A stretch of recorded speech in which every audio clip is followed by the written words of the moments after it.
So before starting this episode, actually, I went to Google and searched for the term leadership coaching, and the response which I got was, what does it mean to be a leadership coach? And the answer to that was, it's a person who guides their clients to achieve personal and professional growth through working on their strengths, weaknesses, feelings, thoughts, and emotions. In this episode, we have a special guest speaker, Tina, who is a leadership coach.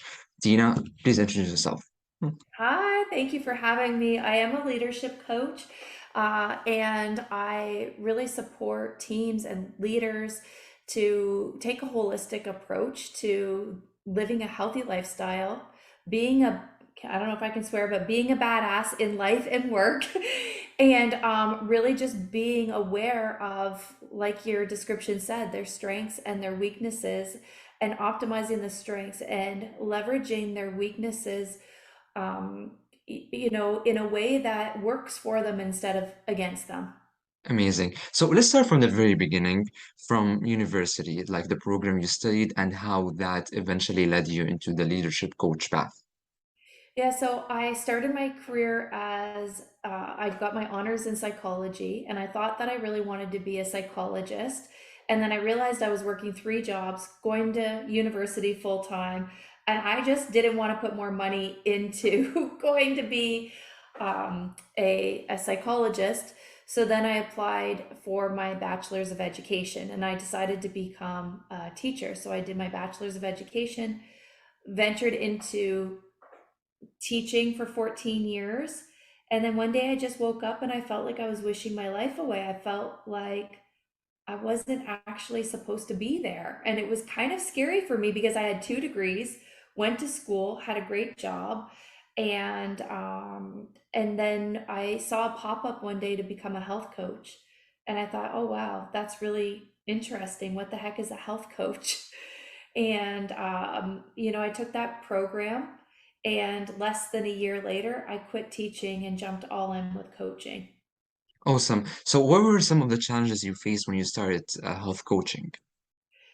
Well, the biggest challenge was my mindset. I didn't realize that it wasn't necessarily the mechanisms that help you grow your business. It's being able to master your mindset when things don't go the way that you want. I also realized that coaching was one very small part of my business. The other bigger part was growing a business, and I had no idea how to grow a business. So that became an obstacle. And one of the other obstacles that I realized really quickly is I had a way of operating in the world that had strengths and definite weaknesses, but I didn't know it was kind of like hiding outside my view. And I was a big people pleaser. I was afraid of my own shadow. I'd like to say I was afraid to showing up online and really just putting myself out there. So those were the biggest obstacles I had to overcome, was just the courage to get myself in front of people and share what I do. Yeah, so what, yeah, actually, as you said, like one of the main challenges in starting a business and in pursuing a career like health coaches is basically to market yourself to others in order to attract clients. And then once you have, I would say, pretty much decent base of audience, then you can grow from there. So what are some strategies which you adopted in order to build up your audience platform? Yeah, so one of the things that I really believe is facts tell and stories sell. And one of the things that I was really good at that I didn't even know that I was good at was sharing in a vulnerable, say that 10 times fast, vulnerable way that had people really connect with me and connect with my story. And so that was one of the strategies that I used. I just shared what I was going through, shared my experiences, shared the highs and the lows, and people started reaching out to me, and just building a relationship with them was the second strategy that I used. So sharing vulnerably, connecting with people, building relationships. And I realized that building a business in the beginning, especially a coaching business, isn't about your products or selling your products. It's about building the know, like, and trust factor, because people aren't buying your products, they're buying you, a relationship with you. So that was another strategy that I really used and focused on, just giving a lot of value to being more of a contribution instead of selling, just sharing my nuggets, sharing my insights, sharing my value, and then, creating a tribe of people that wanted that value. So those were the Amazing. biggest things that I did Amazing. at the beginning. Yeah. What are some of the platforms you use? Like I remember coming across your page on LinkedIn, but are there any other platforms you use? So I use LinkedIn, Instagram, Facebook, a little bit of Twitter, but not too much. And then I have an email list and I do some email marketing as well. Amazing. And how does your content differ across those platforms? One of the things that I believe is be yourself no matter what platform you're on. Because if you try and be one person on LinkedIn and a different person on Facebook, it creates like an incongruency, and it actually confuses people. Like, who are you? Are you this stuffy business person, or are you this fun, playful, energetic person? So LinkedIn, sometimes people think that they have to be very professional and act a certain way and show up a certain way. And I believe that that becomes very inauthentic. I'm the same person across platforms. I just do a little bit more educating on LinkedIn, and I share a little bit more of my life on Facebook and Instagram. I mean, I don't really, I create an Instagram presence, but I'm not there a lot, really actively. I just share things on there, but it's a mess. It's a complete mess. Amazing. And what are some cases you worked with as a health coach? Like I would say, what are some issues you worked with that people were facing, and how did you help them solve those issues? Yeah, so it's funny how we're coming full circle, right? Because I started out with heavy nutrition, put on your oxygen mask first, be in the driver's seat of your life, and really take on self care. Then, when I started venturing into the leadership space, I kind of got away from that and just started focusing almost on like how to be a leader and how to show up as a leader. But in my own personal journey, I realized that in that process of building a business, I kind of let go of my health, put myself on the back burner, and I started burning out. So, what I help people do is not see your life as segmented pieces, but it's a holistic approach. And some of my clients who are dentists, doctors, psychologists, they're busy people that have busy lives. They have kids that are playing sports and travel sports. They're multitasking. And they come to me saying, like, I just want balance in my life. And I say, balance is bullshit. It actually doesn't exist. So give up that notion that there's balance and create alignment. Put your oxygen mask on first, take care of you first, then the rest will start falling into place. But as busy entrepreneurs, we don't know how to be aligned with ourselves and really master self love in the process of building a business. So I take my clients through a very, I say it's like a windy road of self love, self care, bringing out the badass in them so that they can ultimately be the most effective leaders they can. People that I've worked with have, come to me for one problem and solve something totally different. They come to me because they're having problems communicating with people at work. They end up releasing weight, rekindling their relationship with their partner, doubling their revenue. It's like, wait a minute, I just wanted to come for this. So it's very diverse. And one of the things that I really emphasize is create a game that you want to play and you want to win. Like, what is so important to you that you will do anything to get it? And in playing that game, you start seeing that there's magical doors opening all over the place, and you just walk through all the doors, and it's really transformational. Yeah, indeed. And how is I would say, like, how is it different working with individuals and working with organizations who like hire you for a leadership coach for their employees? It really depends on the level of personal awareness that people are accustomed to. Sometimes I walk into a room and when I open people's minds, it's so new to them. I look at it like people have this box that they live in, and inside the box are a whole bunch of X's. I say they're your views, your opinions, your beliefs, your programming, the way you've been operating. And I come in and I introduce some O's. And some people will want to push out those new beliefs, new views, new opinions. And some people will let it in and it'll expand them. So the biggest challenge I experience going into organizations is just helping people let go of the way they think things should be and be open to just learning a new view.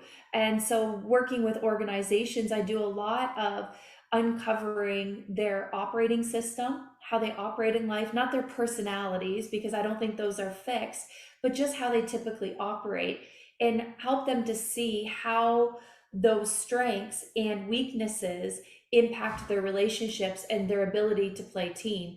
So I do believe that becoming conscious leaders and being able to influence challenges just by how you show up is the key to organizational success. Amazing. And since you worked with multiple types of clients, what is your favorite client to work with? Is it like the group coaching or the individual coaching? So last year, I pretty much did all individual coaching, and I helped um, entrepreneurs, mostly coaches, grow their coaching businesses. And I love that. And as the year kind of unfolded and I started doing more group coaching, I saw the value in building a community and having a community to support you. So I really do love that. But my passion lies in speaking and motivating.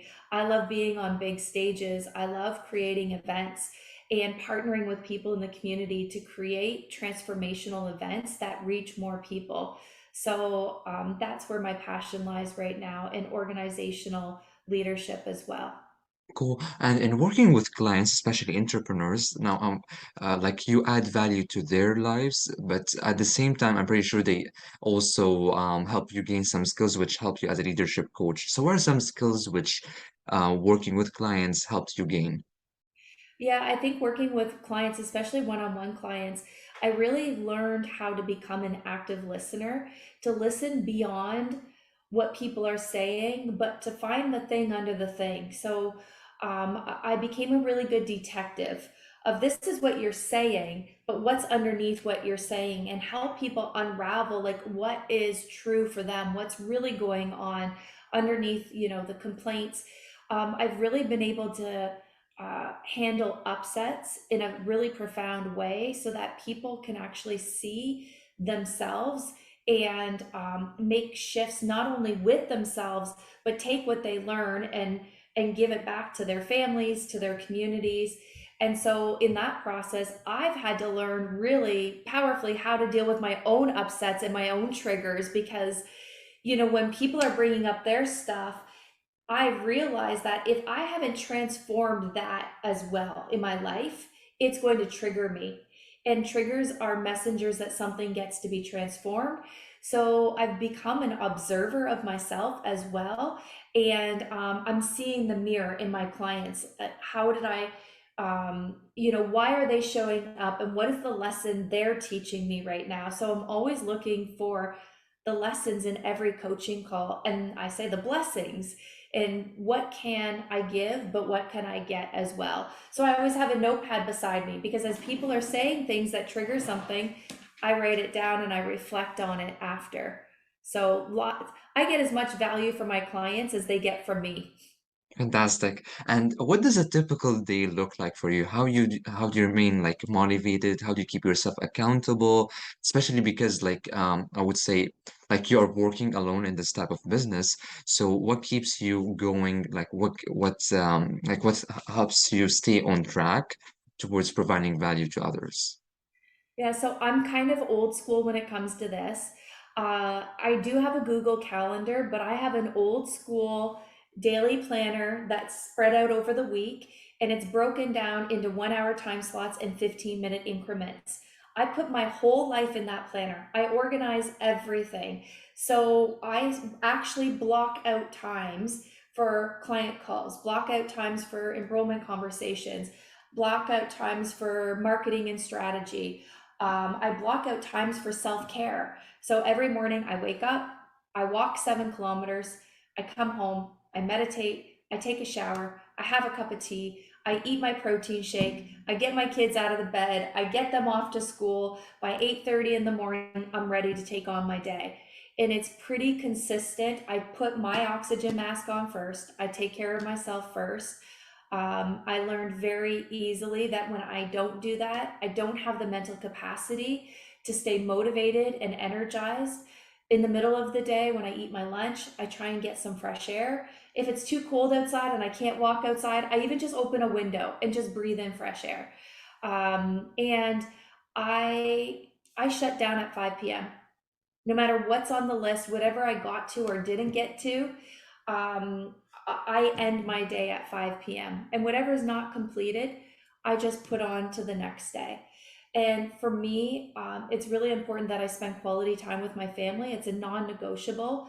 And some people say, but you're growing a business and you should work around the clock. I don't believe in that. I don't, well, again, balance is bullshit. I don't balance. I align myself with what's important in my life. Business is important, but it's not more important than my family. And so I make that a point every day to just unplug, especially because I'm a single mom and I have my kids every other week. So when they're with me, there's nothing more important than them. Yeah, that's so true. So, reflecting back on your journey to success, if you were to go back and revisit like certain spots in your journey, like, what are some stuff that you would have done differently, or if you want to change any of like the stuff that you have done? Well, it's really interesting because I grew a multi seven figure coaching company with business partners. And at the height of our success, they asked me to step down and leave the business. And I thought that that was a big failure, and I would change that. I would have said no when they asked me to join their team. I would have said no and stayed on track because now I'm 2 years behind. But really, I learned so much from building a business at that level that when I went off on my own, I knew exactly what I needed to do. And I was able to achieve next level results really quickly because I had already had the foundation of what it's going to take. One thing I would have done differently is I came out almost in survival mode. Oh no, I have to make a difference. I have to create clients. It was the scarcity mindset instead of, okay, wait a minute. How do I build a solid foundation? Who do I need to hire that's already done what I want to do? And who can I partner with? I aligned myself with people that had never gone to where I want to go. And so it kept me back because they couldn't accelerate my results. I was kind of like um, pulling them up with me. So that's one of the things that I would do differently. Hire mentors and coaches, people who've done what you've already done, so that way you can save time and money. Not learning that lesson probably cost me around $60,000. And after this year of incredible success, I feel like I'm starting back at start one now, building out automations and systems because I didn't have a solid foundation to grow on. So that's definitely my recommendation for anybody starting out. Fast track your results, find somebody who's already done it. Yeah, wow, that's a very deep reflection. Thank you for that. What are some advices you can give to, I would say, like personals who are pursuing a certain type of education, but they feel that they're not satisfied with the education they're pursuing, or even they're pursuing a career that's not satisfying them enough, or even challenging them enough, and they're thinking of switching, but they're not sure what to switch to. It's really funny that you mentioned this because I have a program, like a little mini course called Unlocking Your Desires. And I really believe that sometimes we're trained to be contained. We have this life path that maybe our parents put us on, or we thought we should be on. And then we go to school, we start taking something, and we feel like, wait a minute, this is not what I actually want to do.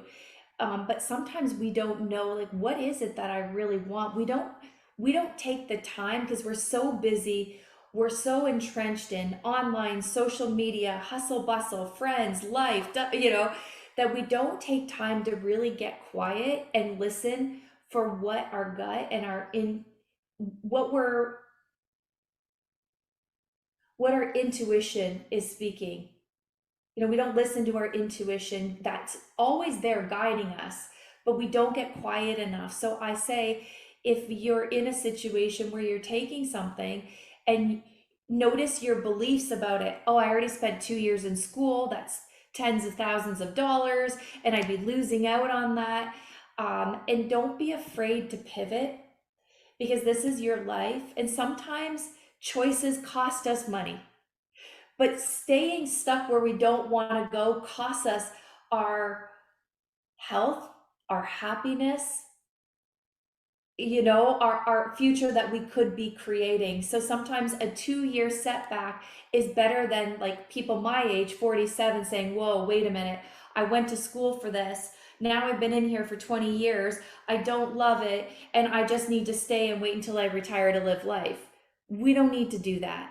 We get to pivot and shift, but get quiet and listen to your intuition and look for the reasons and excuses why you don't want to take that action. What are the underlying fears and doubts and beliefs that are holding you back? Yeah, it's never too late to change. Never too late to change. Yep. When you first started interacting with clients, what are some steps that you took to make sure the client is feeling comfortable, make sure the client is feeling heard, and like basically make sure the client is having the session that they wanted to address their problems?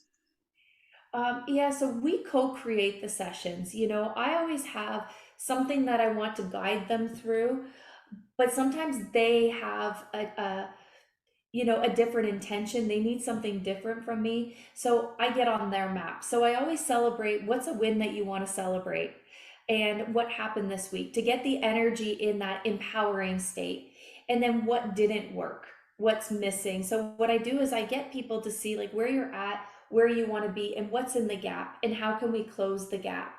And intuitively, I pay attention to body language, um, and tone of voice more than anything, more than what the words that people are saying, because I know that communication is only 7% words. The rest is tone and body language. So if I notice something that feels a little off, or they feel disconnected, or they're not really being with me, I'll just say, wait a minute, let me check in with you. What's going on with you today? Your energy seems low. And I'll call everything forward.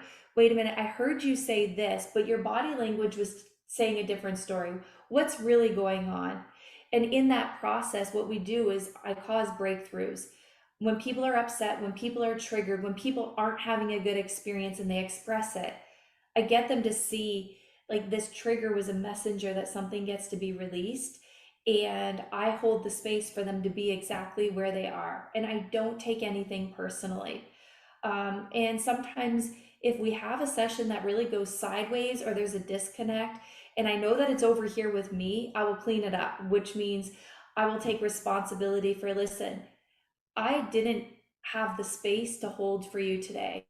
And it doesn't happen very often, really, because I do a lot of work to clear the space so I can hold the space. But on the rare chance that it does, I just own it. And then that builds the connection again in the relationship, so that they know they can rely on me to be the leader that they need. And when I'm not, to clean it up and own, be responsible for it. Yeah. So paying attention to fine details is key. Awesome. Yeah. Yep. What are some final words of advice you would like to give to students who are entering college or university? I would say try and tune out the outside noise and listen to your internal compass, your internal guidance, um, and be true to you no matter what. And sometimes, in order to be the change that you want to see in this world, you got to really know your why. Like, what is driving you? Be willing to see, like, why am I going into engineering? Why is this important to me? What is it that, what will it mean? And keep digging and digging and digging. And make sure you're aligned with, I'm doing this for me and not because it's expected of me, because my parents are engineers or my parents are doctors, so I should be too. If you love music and you want to be a musician and your parents want you to be a doctor, practice being a musician. Like, have the courage to say what you really want in your life, and that's not always comfortable. Um, but you'll find you'll have more happiness if you can be true to you.